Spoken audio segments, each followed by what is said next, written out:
טוב, ערב טוב. הלימוד שלנו תמיד בוודאי להצלחת חיילי צבא הגנה לישראל.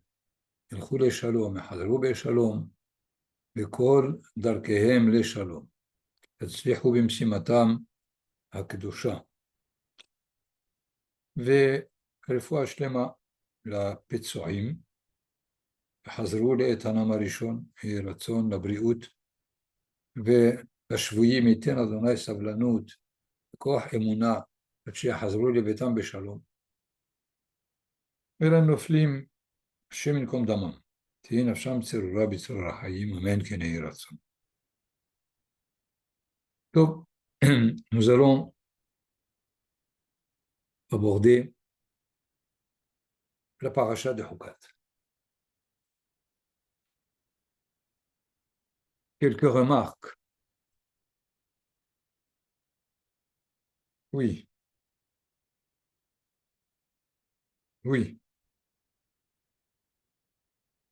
oui, mais téléphonez à Bézek, au fixe.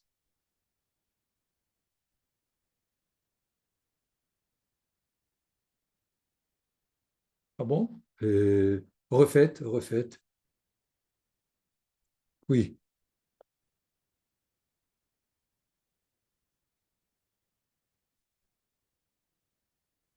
Yeah.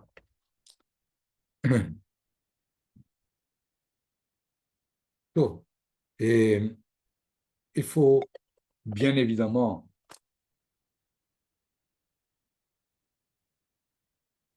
nous rappeler que notre paracha est dans le 4e livre de la Torah, Bemidbar, qu'on traduit par nombre. Tout le livre a pour but de raconter l'histoire de la génération du désert. Les 40 ans de cette génération est le sujet principal. Seulement, ici, nous tournons une page d'histoire. Étant donné que, sachant dans cette paracha que Myriam quitte le peuple d'Israël et que c'est la 40e année, donc à partir de là, nous accompagnons la 2e génération. C'est-à-dire, jusque-là, c'était l'histoire de la génération de la sortie d'Égypte.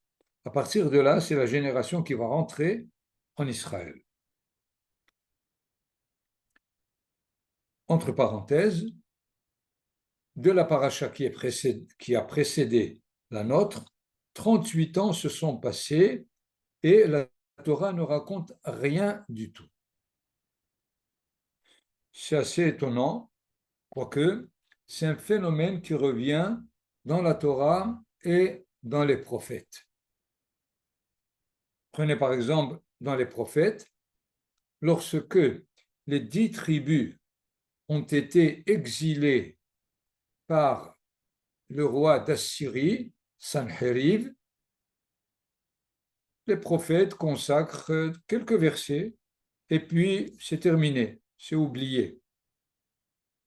10 tribus sont parties et on y consacre juste quelques versets. Alors que, évidemment, la destruction de Jérusalem, du temple et de l'exil des 2 tribus de Yehuda et Binyamin sont relatés sur des tas de chapitres. D'ailleurs, comme remarque qui renforce ce que je viens de remarquer, c'est que les 4 jeunes de Shiva Asar Betamuz, Tisha B'Av, Tzom Gedalia et Asara B'Tevet ne concernent que Yerushalayim. C'est tout. Des 10 tribus, il ne reste aucune trace. Ça doit nous poser problème. Où est-ce que la Torah et les prophètes décident de raconter largement une certaine période et sur d'autres complètement blackout. On ne sait pas. Finalement, 38 ans avec Moshe Rabbeinu, certainement chaque jour il y a des études, il y a des hidushim, il y a beaucoup de choses qui se font certainement. Ils ne se sont pas assis les bras croisés. Et pourtant, la Torah, comme si ça ne m'intéresse pas. Nous avons à peu près déjà la même sensation dans les deux parachiotes de Bereshit. Bereshit Noach s'étendent sur presque 2000 ans. Alors que les 10 parachiotes de Lech Lecha jusqu'à Vaïhi, à peu près, je crois, 300 ou 400 ans. Donc, on sent que la Torah veut nous transmettre quelque chose. Elle veut nous dire, l'histoire ne m'intéresse pas. Ne m'intéresse que ceux qui font avancer l'histoire. Et là, nous voyons effectivement que lorsque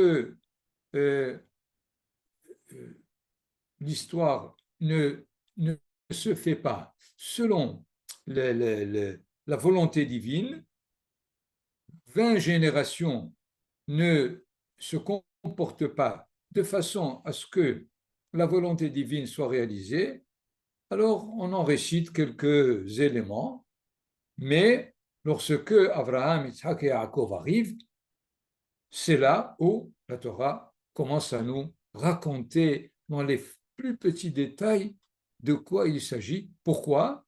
Parce qu'ils veulent avancer l'histoire. Nous revivons, nous pouvons remarquer la même chose dans la première paracha de Shemot. Donc, de Vaïhi, où s'achève la royauté, si on peut dire, de Yosef Hatzadik en Égypte, déjà la première paracha de Shemot, qui suit Vaïhi, on nous raconte Moshe Rabbeinu. Or, il y a 2 générations supplémentaires entre Yosef et Moshe Rabbeinu. Et on n'en sait rien du tout. On sait qu'il y a eu des grands de cette génération, par exemple le fils de Lévi qui est Kehat, et l'un des fils de Kehat qui est Amram, et le fils de Amram Moshe, mais sur Kehat et Amram, on ne sait pas, on ne sait rien du tout, sauf leur nom.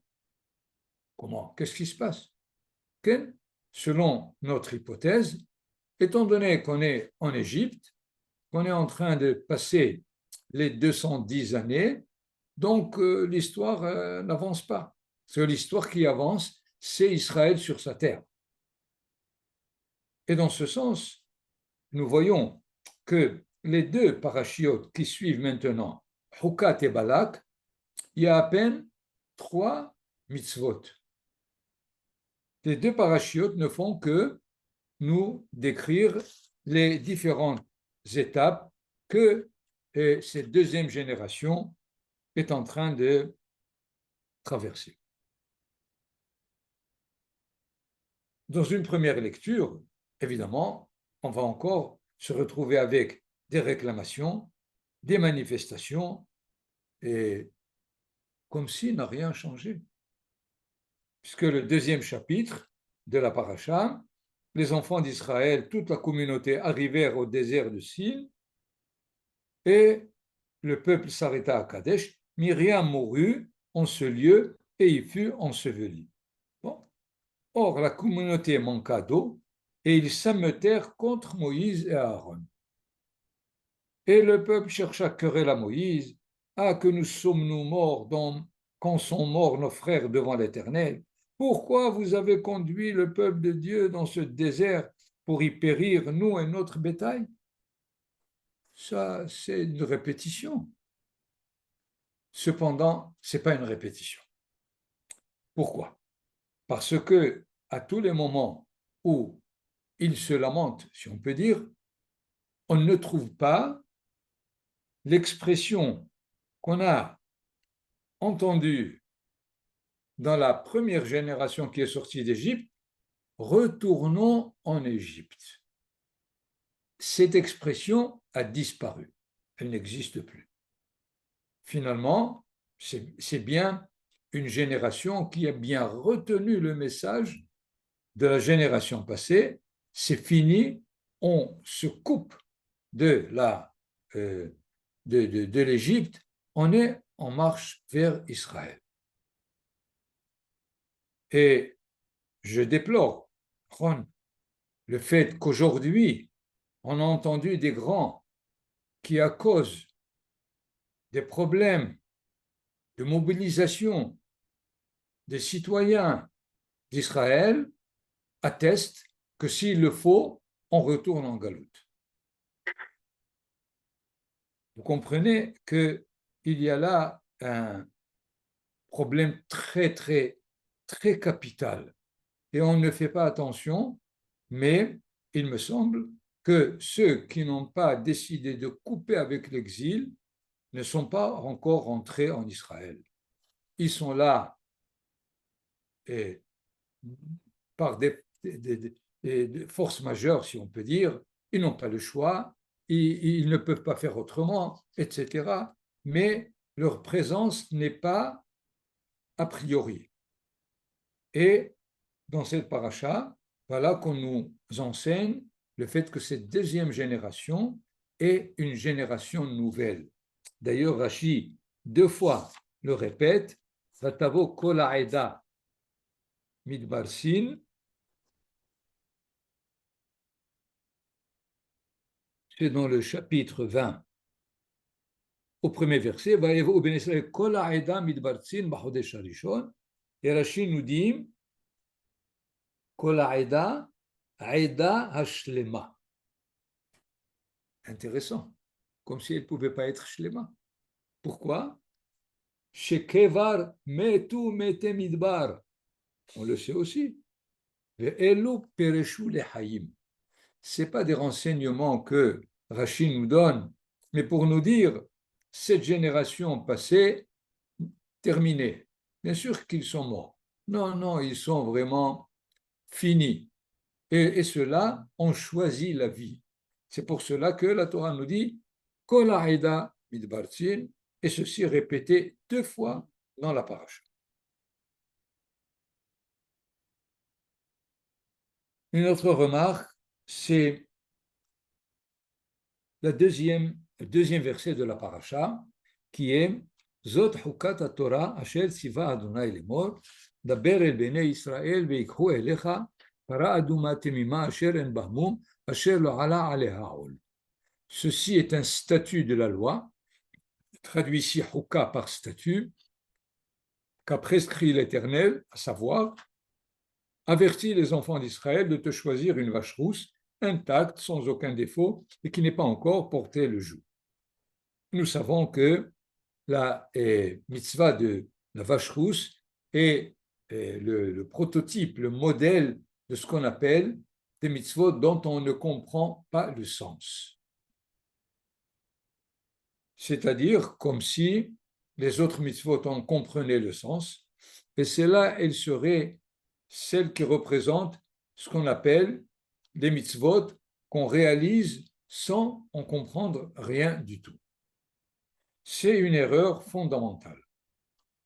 Elle arrive, il me semble, de ce que le Rav Saadia Gaon, de son temps, au 8e siècle, 9e siècle, a trié, si on peut dire, les mitzvot, ce qu'on appelle mitzvot sichliot, les mitzvot et intellectuels dans le sens rationnel, et mitzvot shim'iyot, les mitzvot qu'il faut écouter, c'est-à-dire qu'on ne peut pas a priori comprendre. Il faut bien savoir que les midrashim et les gmarot n'ont jamais interprété hok comme une mitzvah qu'on ne comprend pas et qu'on ne fait que parce qu'elle a été donnée. Est-ce que le Rav Saadia Gaon ne le savait pas? Certainement. Seulement, il faut bien comprendre que dans toutes les générations, les grands d'Israël devaient répondre aux questions qui, euh, qui, qui, qui, qui étaient dans leur source ce qu'était la sagesse environnante, philosophique, et de ce que les goïms déversaient dans la collectivité d'Israël, et il fallait y répondre. Ce n'est pas le seul qui a fait ce travail. Nous savons que Maïmonide, avec le Guide des Égarés, a été aussi, si on peut dire, l'éclaireur qui a pris toute la philosophie aristotélicienne pour y répondre à ceux qui trouvaient raison de ne pas comprendre la Torah. Plus tard aussi, Rabbi Yehuda Halevi, plus tôt, et Rabbi Yehuda Halevi aussi fera le même travail. Et le Maharal de Prague fera le même travail, et ainsi de suite. Donc, il faut prendre toujours des Ravon Mugbal, c'est-à-dire avec beaucoup de réserve, ce qui est écrit dans chaque génération, pour savoir que des fois, ce n'est plus valable de notre temps. Étant donné que Baruch Hashem en avance, on a maintenant d'autres problèmes. Par exemple, il faut que les grands d'Israël expliquent le renouvellement du postmodernisme et tous les problèmes qu'il pose. Il faut bien le savoir par rapport au statut de la Torah. Donc, si ici la Torah nous dit Zot Hukata Torah, écoutez bien, il n'est pas dit Zot Hukata Para. Il n'est pas dit Zot Hukata Tahara. Il dit Zot Hukat HaTorah, c'est-à-dire toute la Torah est Hukat. Donc, on ne peut plus différencier entre ce qui est rationnel et ce qui n'est pas logique ou ce qui est irrationnel. Et dans ce sens, il faut bien comprendre que la Torah nous enseigne et tout ce qu'il faut savoir pour bien savoir de quoi il s'agit et certainement pas de faire sans être capable de pénétrer à l'intérieur des mitzvot dans leur intimité, dans leur secret intérieur. Je vais vous donner un exemple dans le monde de la science physique. Très simple. Nous sommes d'accord qu'il y a la loi de la gravitation, c'est-à-dire la chute des corps, tout simplement. Est-ce que quelqu'un comprend pourquoi il y a la chute des corps? Personne. Néanmoins, les scientifiques étudient la chute des corps, ils en trouvent tous les détails et les lois, et de là, ils enrichissent la relation avec cette force à travers les côtés, les caractéristiques de cette force elle-même. D'ailleurs, de façon générale, la science ne répond pas à la question pourquoi, mais elle répond à la question comment. De la même façon, la Torah aussi nous est donnée pour essayer de la comprendre au fond de ce qu'elle nous propose et pas de classifier les mitzvot. Cela, c'est des hukim, c'est des statuts, c'est des lois, on fait sans rien comprendre et cela, c'est logique, c'est rationnel. Et d'ailleurs, cela va nous donner lieu à l'étude de la vache rousse qui, dans le sens littéral, se préoccupe de celui qui s'est rendu impur avec le contact du mort ou lorsqu'il s'est trouvé dans l'enceinte d'un mort et de cela est devenu impur. Et il s'agit maintenant de le ramener à l'état d'impureté, et ceci grâce à la préparation de ce qu'on appelle en français les eaux lustrales, c'est-à-dire l'eau qui a été fabriquée par la vache rousse elle-même. Or, d'abord, la paracha, la mitzvah de la vache rousse, ce n'est pas sa place. Pourquoi?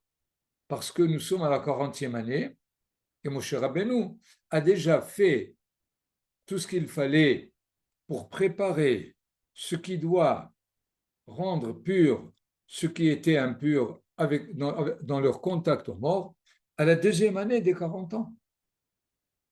D'où est-ce qu'on le sait?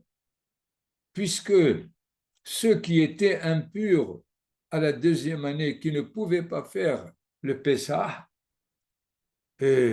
sont arrivés chez Moshe et ils ont demandé pourquoi serait-il retiré de la collectivité d'Israël de ne pas faire le Pessah. Moshe Rabbeinu leur a dit, attendez un instant, je vais établir le contact avec Akadosh Baruch Hu. Il lui a dit, oui, prépare-les pour le Pessah Sheni. Et alors il fallait bien les purifier. Donc Moshe Rabbeinu a préparé la vache rousse. Mais voilà qu'elle n'est donnée que à la 40e année. De plus, ce n'est pas sa place. Sa place serait dans le 3e livre, qui est celui des sacrifices. Il y a toute une série de différences entre ce que l'on apprend de la vache rousse dans sa préparation et de tout autre sacrifice. Il y a d'ailleurs un midrash qui pose la question sur un détail dans ces différences.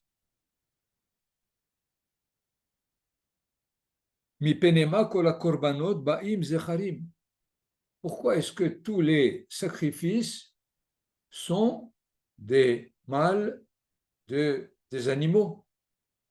On n'a pas dans le bovin du tout un sacrifice qui se fait avec une para. Et c'est là, Davka. Pourquoi faire? Comment ça se fait? Pourquoi il fait exception? Et Rabbi Aibo nous fait un parallélisme assez bizarre à travers une parabole. Machal et Ben Shifha. Comme exemple, le fils d'une servante dans le palais royal qui a fait ses besoins. Amar Hamelech, le roi a dit, Tavo imo utkaneach, que sa mère vienne et qu'elle le suit. De la même façon, Akadosh Baruch Hu a dit que la para adouma, qu'elle vienne effacer la faute du veau d'or. Mais quelle relation? Qu'est-ce qui se passe? Comment on va comprendre que comme le veau est le descendant de la vache, de la même façon, la vache rousse, elle expie la faute du veau d'or. Mais on nous a dit qu'elle expie l'impureté dans le contact avec le mort. Vous voyez là que le Midrash essaye de ouvrir une porte pour qu'on comprenne le fond de cette pureté que la vache rousse procure, étant donné qu'elle relie la faute du veau d'or à la pureté que la vache rousse apporte. Quelle est cette relation?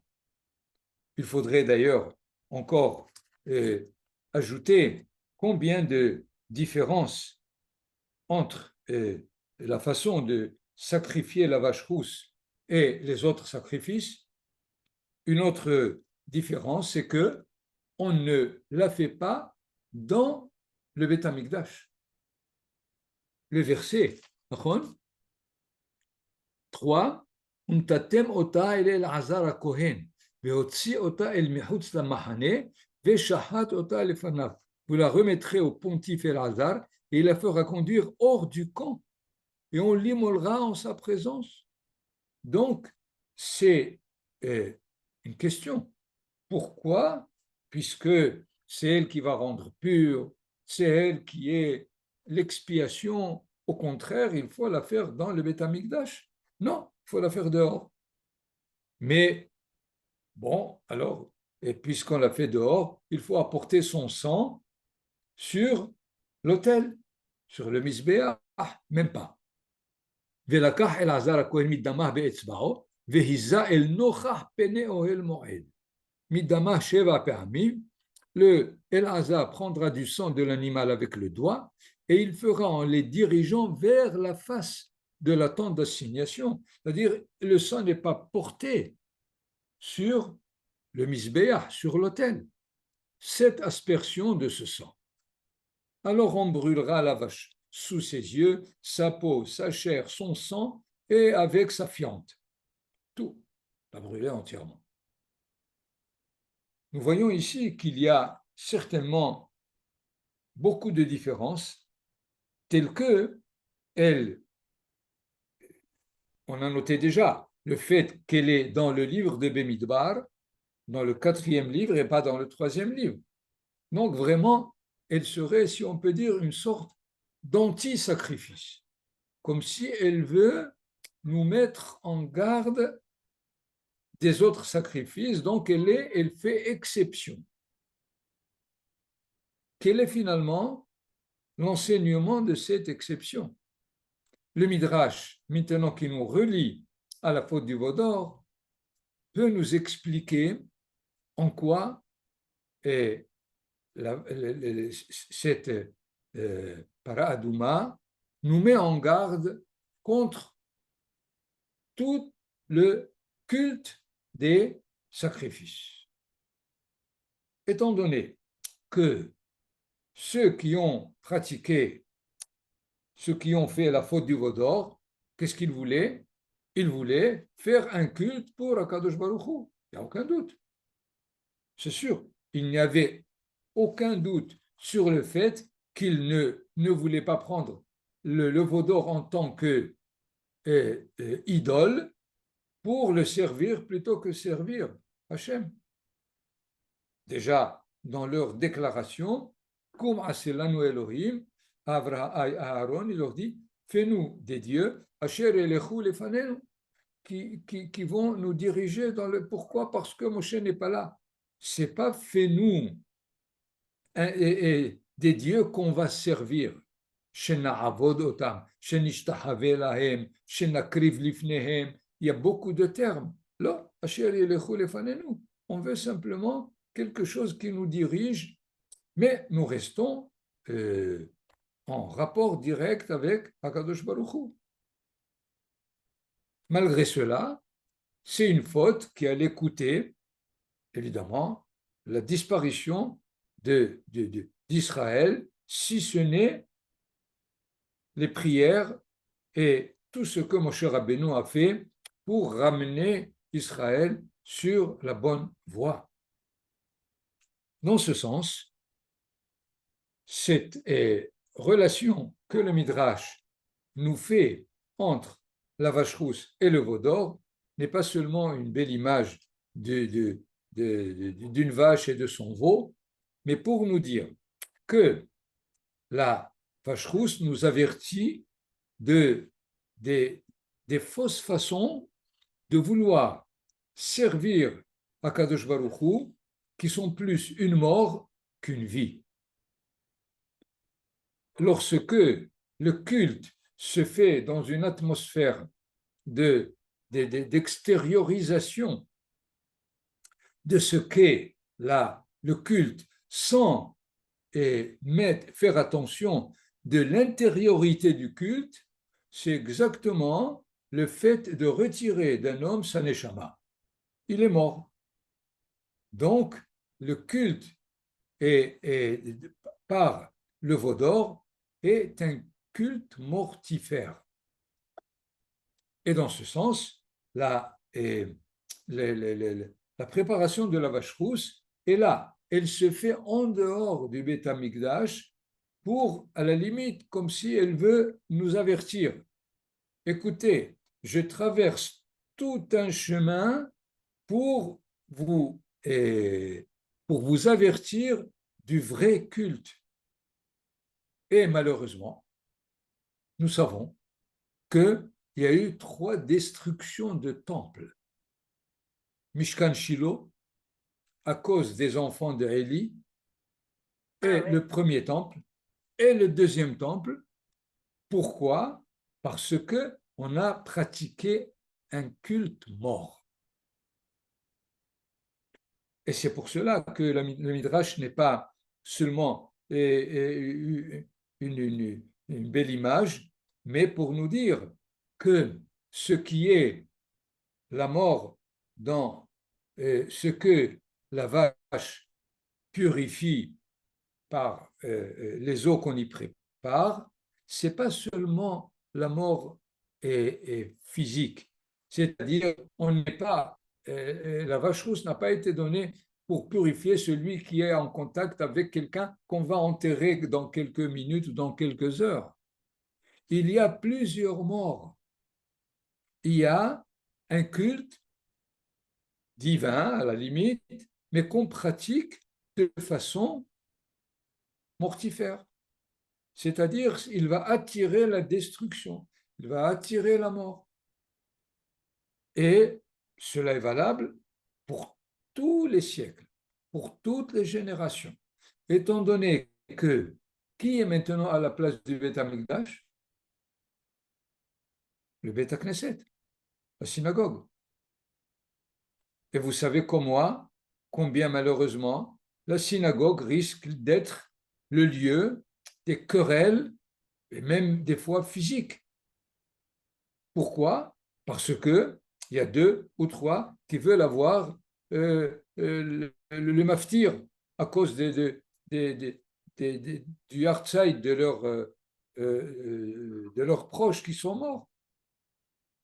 Évidemment, nous ne parlons pas de tout ce qui arrive au Beth Knesset pour retrouver les copains, pour pouvoir parler avec eux et instituer une sorte de relation amicale à l'intérieur du Beth Knesset sans tenir compte du Mora Mikdash, sans tenir compte du fait qu'il faut être capable de vivre, d'intérioriser la crainte de l'endroit, puisque nous sommes là, Davka, pour y dévoiler la Kedusha.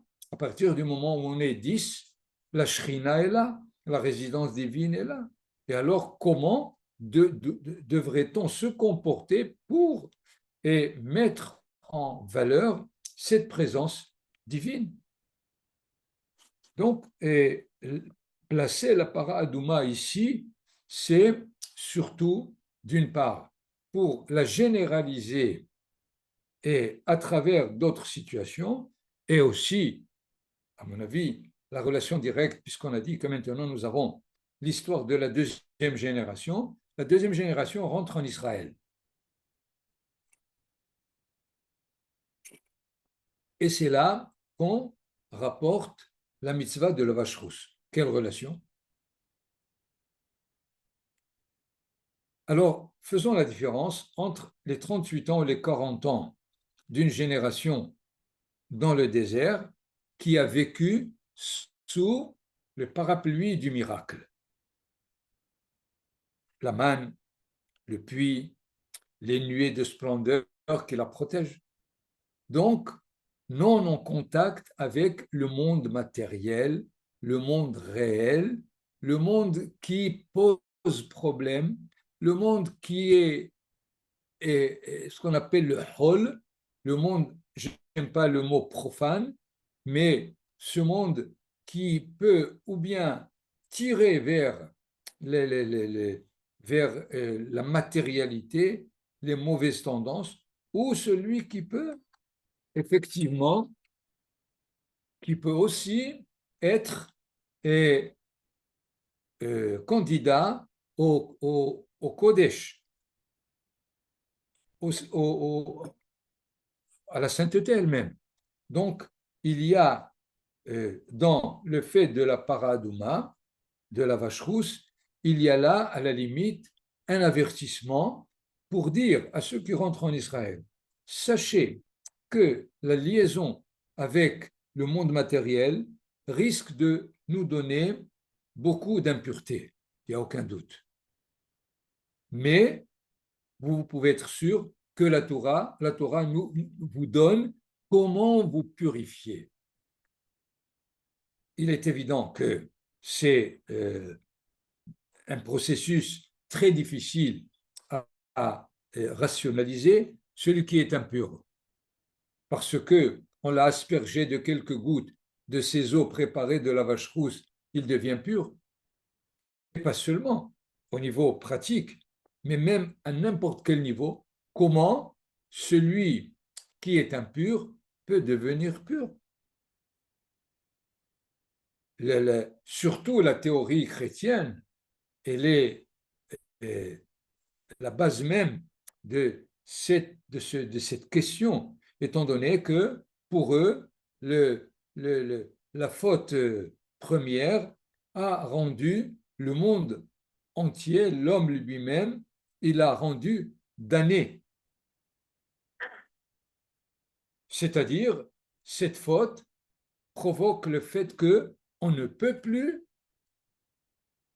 nous retrouver dans un monde qui est antérieur à la faute, c'est-à-dire la tchouva n'est pas possible, ce qui est impur ne peut pas devenir pur, et évidemment, c'est pour cela que cette paracha de la vache rousse nous est donnée ici à cause de cette génération qui va rentrer en Eretz Israël, c'est-à-dire qui va se trouver en relation avec le monde matériel et pas comme Israël qui se trouve en galoute, qui n'est qu'en relation avec le monde spirituel, puisque tout le monde matériel est entre les mains des pays dans lesquels Israël, les Juifs séjournaient.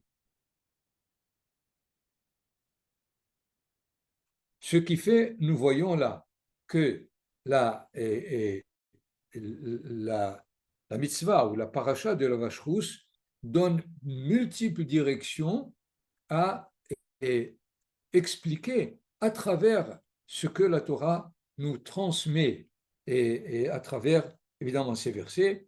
Et nous savons que si la mitzvah de la vache rousse était hermétique, comment ça se fait que les Hachamim ont écrit des midrashim et des explications et des histoires qui se sont passées entre Rabban Yochanan ben Zakkai et un goy qui est rentré chez lui au Beth Midrash et il lui a dit écoute, ce que vous faites là, vous, quelqu'un est impur, vous lui faites un peu de... Hein, et il est devenu pur, hocus pocus. C'est de la magie noire. Alors, Rabban Yochanan ben Zakkai lui dit ah, écoute, tu as une fois vu quelqu'un qui est tombé épileptique? Il a dit oui, oui, oui, oui. Qu'est-ce que vous lui faites? Il lui a dit qu'est-ce qu'on lui fait? On prend des produits, on essaie de les faire brûler et après on lui donne à boire et voilà, il revient. Je dis ben voilà, c'est de la magie ce que tu fais. Alors, pourquoi tu poses la question pour la vache rousse? Ah bon, bon, il est parti. Mais les élèves qui étaient à côté de Rabbi Yochanan Zakkai, ils lui ont dit à Rabbi Yochanan Zakkai, écoute, ce que tu as dit à celui-là, tu l'as un peu bâclé, balancé. À nous, tu vas nous dire ça? Qu'est-ce qu'il leur dit à Rabbi Yochanan Zakkai? Gezera gazarti, huka hakakti, i ata rashai leharher acharya. J'ai décrété quelque chose, j'ai fixé une loi, tu n'as pas le droit de les harher. Comment traduire les harher et avoir des pensées ou des doutes. Il n'est pas dit en nechareshut lehavin ota, nechareshut lada'at ota, en nechareshut lilmod ota. C'est pas dit. Les harher, C'est-à-dire, si vous réagissez aussi comme lui, je vais vous répondre à un autre niveau, mais exactement comme lui. Ce n'est pas qu'il a voulu les éloigner de l'approfondissement de cette mitzvah, mais il leur a dit, si vous avez encore des doutes et vous posez des questions comme ce goy, évidemment à votre façon de Talmidei Yeshiva, vous n'allez pas nous taxer de magie, mais de nous dire finalement, c'est pas facile à comprendre. Alors il leur a dit, ben pour vous, je vous dis, il y a une mitzvah, il y a une loi, et c'est comme ça qu'il faut la réaliser. D'ailleurs, il me semble que c'est comme ça qu'il faut lire le Rashi, le premier, dans Zot Hukat Torah, et fiche à Satan vers Umot Haolam, Monim et Israël Lomar. Ma mitzvah azot, parce que le Satan et les peuples et piquent un peu Israël en lui disant qu'est-ce que c'est que cette mitzvah Mata Ameshba. Quelle raison vous y trouvez? Les fichach katav ba hukka gzera hi milefanai en lecha reshut eharer achareha. C'est-à-dire, c'est la raison, c'est la réponse qu'on doit donner aux goïms, pas à nous. Et finalement, toute mitzvah, quelle qu'elle soit, elle est ouverte à l'étude, à la compréhension, à la relation qu'elle doit avoir avec le reste de la Torah, et pas dire ça c'est hukim, on fait, on se tait, on n'y comprend rien, c'est comme ça qu'il faut être. C'est fondamentalement faux. Tov, voilà, si vous avez quelques remarques ou questions, je suis là pour Alex